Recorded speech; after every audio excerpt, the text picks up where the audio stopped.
The old man saw a foolish boy wasting his time. Then something happened that changed him forever. Your excuses for doing nothing are about to be destroyed by a child.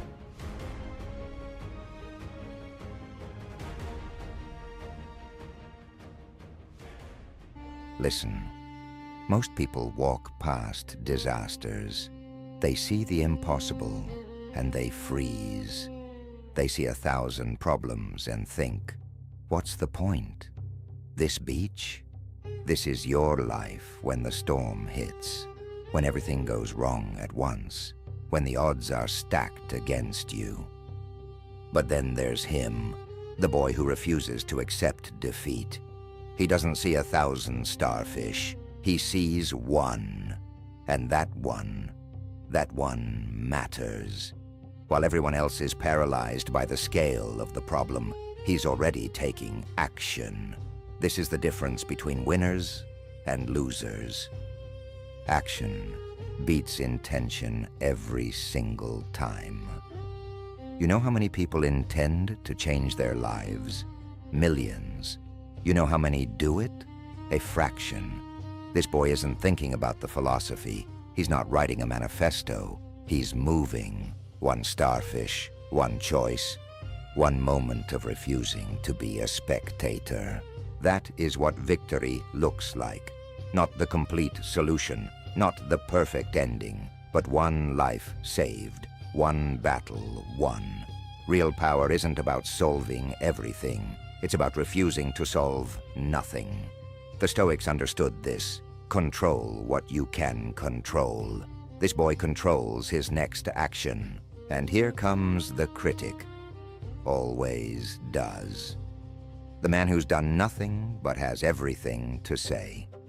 He's older, supposedly wiser. He sees the boy's effort and his brain calculates inefficient, pointless, naive. This is the voice that kills more dreams than failure ever could. The critic needs you to fail. Why?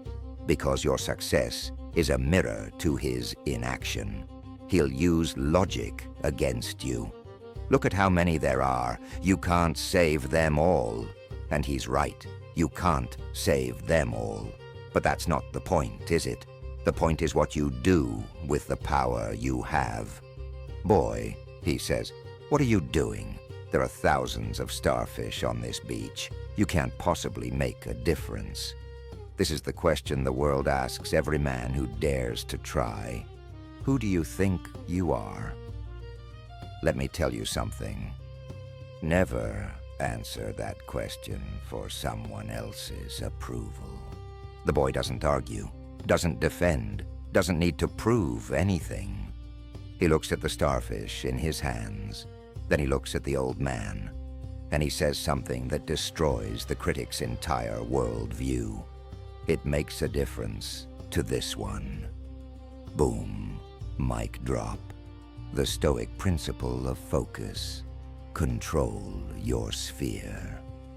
And with that, he ends the conversation. Not with words, but with action. This is masculine energy at its peak. Not aggressive, not desperate to convince, just doing what must be done regardless of opinion.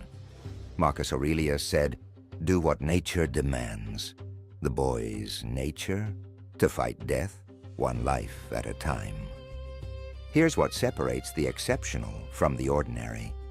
Consistency. The boy doesn't save one starfish and quit. He doesn't wait for applause. He's built different.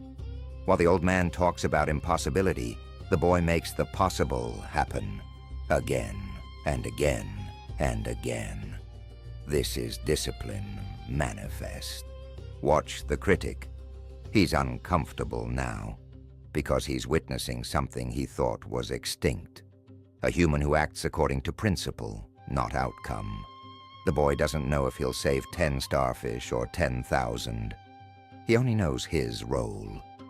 The Stoics called this amor fati, love of fate. Accept what is, but change what you can. And then the transformation. The critic becomes the convert. Why? Because action is contagious. Leadership isn't about speeches. It's about showing what's possible through relentless example. The boy never asked for help, never guilted, never begged. He just leadee. And leadership, real leadership, is magnetic. Two men, two different generations, two different philosophies colliding. But action unites what words divide.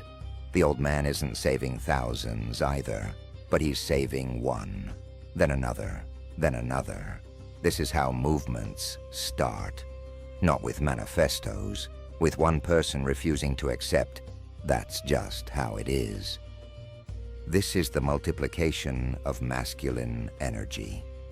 When you refuse to quit, when you operate from principle, you give others permission to be great.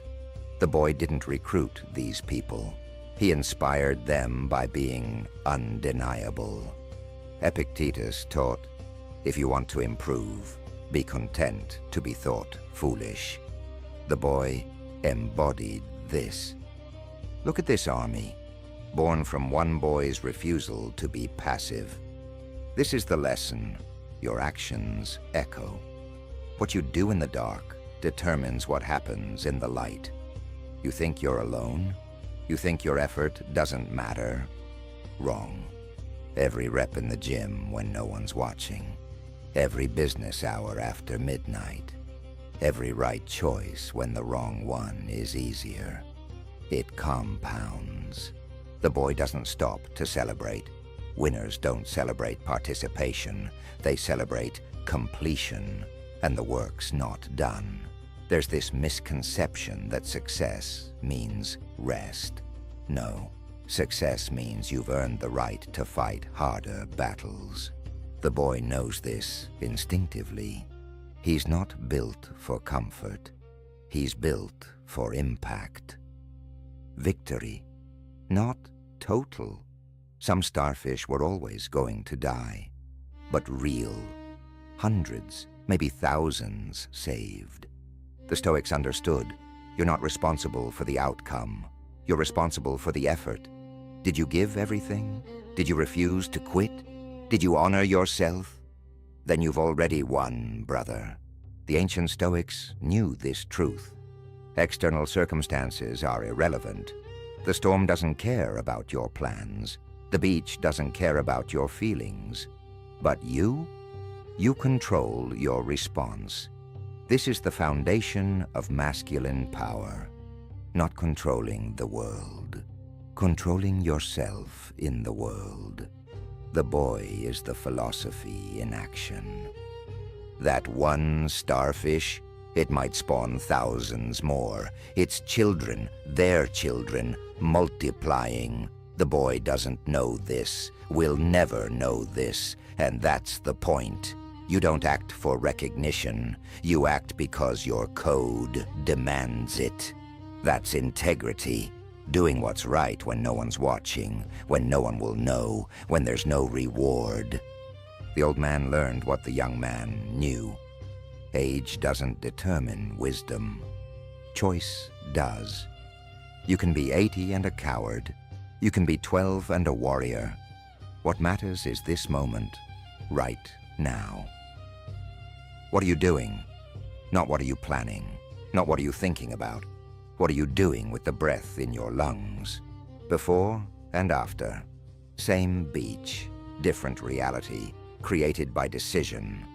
This is the superpower you possess that you keep ignoring. You can change reality. Not all of it, not the parts you don't control, but your part, your sphere, your God there, total sovereignty. The question is, are you using it? The boy doesn't stay for thanks. Real warriors don't need parades. They need missions. Tomorrow there'll be another beach, another storm, another impossible situation, and he'll show up again. Because this isn't about Starfish. It's about who he is. Identity precedes action. He's a force for good. That's not what he does. That's what he is. Here's the brutal truth. Most people are the old man before the transformation. Cynical, defeated, full of excuses for why nothing matters. The system's rigged. It's too late. What difference can I make? These are the words of the dead. They've quit life while still breathing. Don't be them. Refuse to join them. You're the boy. You. Right now. Your beach is your life. Your starfish are the problems you face, the people you can help, the potential you can unlock. And you're standing there asking, what's the point? There are so many problems. I'm just one person. Exactly. You're one person. So be that person fully. One candle lights darkness. One domino starts an avalanche. One seed breaks concrete. One man or woman refusing to quit changes everything. Not overnight, not easily, but inevitably. The Stoics called it sympatheia, the interconnectedness of all things. Your actions ripple whether you see the waves or not. Your life is a trail of decisions. What will yours show? Where did you stop to help? When did you choose the hard right over the easy wrong? These aren't philosophical questions. They're practical. Every day you're writing your legacy in actions. And unlike sand, those actions persist. They echo in eternity. Every revolutionary started as one person with one decision. Gandhi didn't free India in a day. Mandela didn't end apartheid in a week. Your heroes? They're just people who refuse to quit. They're not special. They're dedicated. There's a difference. Special is genetics. Dedication is choice. You can't choose to be special, but you can choose dedication. The ultimate victory? Becoming the old man who helps instead of hinders. Passing on the code. Training the next generation to refuse mediocrity. This is legacy. Not money, not fame, impact. How many people will be better because you existed? That's the only score that matters. The boy grew up, but the mission never aged. You'll never know your full impact. Never. The lives you touch will touch others. Your grandson might cure cancer because you taught him persistence. A girl you helped today might lead nations tomorrow. Or maybe not. Maybe the impact is smaller. Doesn't matter. Magnitude isn't the point. Direction is. Are you a force for good or entropy? Choose.